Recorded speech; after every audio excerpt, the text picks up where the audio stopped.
एक साधारण परिवार से निकला यहाँ आदमी कैसे बना चंबल का खतरनाक डाकू और कैसे उसकी कहानी बिहाड़ों में शुरू होकर खत्म हुई। चंबल के बिहाड़ों जहाँ कभी कानून से ज़्यादा डाकुओं का राज चलता था।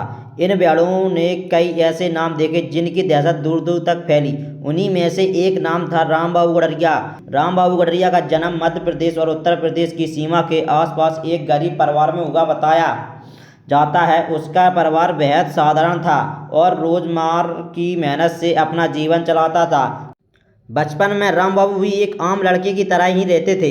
गांव में पढ़ाई कम और काम ज़्यादा होता था। परिवार की आर्थिक स्थिति अच्छी नहीं थी, इसलिए छोटी उम्र से ही उन्हें काम करना पड़ा। लेकिन गांव में जमीन विवाद, जातीय झगड़े और स्थानीय दुश्मनी जैसी घटनाओं ने धीरे धीरे उसकी ज़िंदगी की दिशा बदल दी। अपराध की दुनिया में फिर कदम रखा। कहा जाता है कि एक विवाद के बाद राम बाबू का कुछ दबंगों लोगों से झगड़ा हो गया।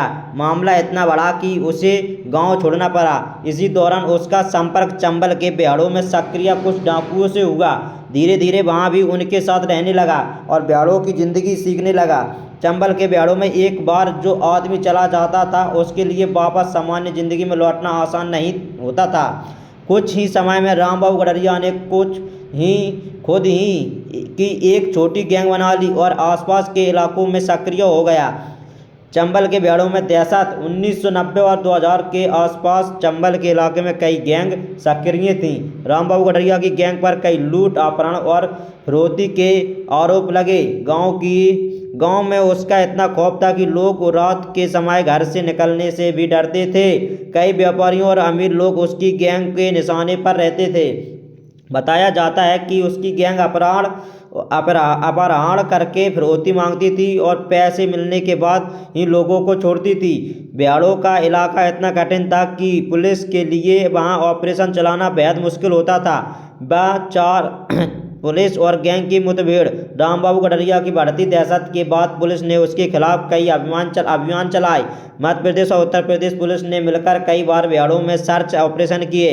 कई बार पुलिस और गैंग के बीच मुठभेड़ हुई, लेकिन बिहाड़ों का रास्ता और इलाका की जानकारी होने के कारण वहां लंबे समय तक पुलिस की पकड़ से बचता रहा। गैंग का कमजोर होना। समय के साथ पुलिस की कार्रवाई तेज होती गई। लगातार दबाव और कई साथियों के पकड़े जाने या मारे जाने के बाद राम बाबू गडरिया की गैंग कमजोर पड़ने लगी।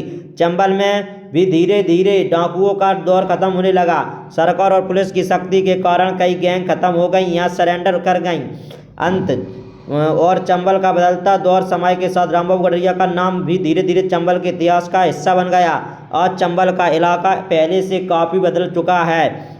जहाँ कभी डाकुओं की दहशत हुआ करती थी वहाँ अब सड़कें, गांव और खेती किसानी की ज़िंदगी दिखाई देती है। लेकिन चंबल के बिहाड़ों की कहानियों में आज भी राम बाबू गडरिया जैसे डाकुओं का नाम लिया जाता है। ऐसी ही कहानी देखने के लिए चंबल की आवाज़ न्यूज़ को फॉलो जरूर करें और सब्सक्राइब जरूर करें, लाइक करें, कमेंट बताएं कैसी लगी। आपका अपना पत्रकार सुभाष बघेल।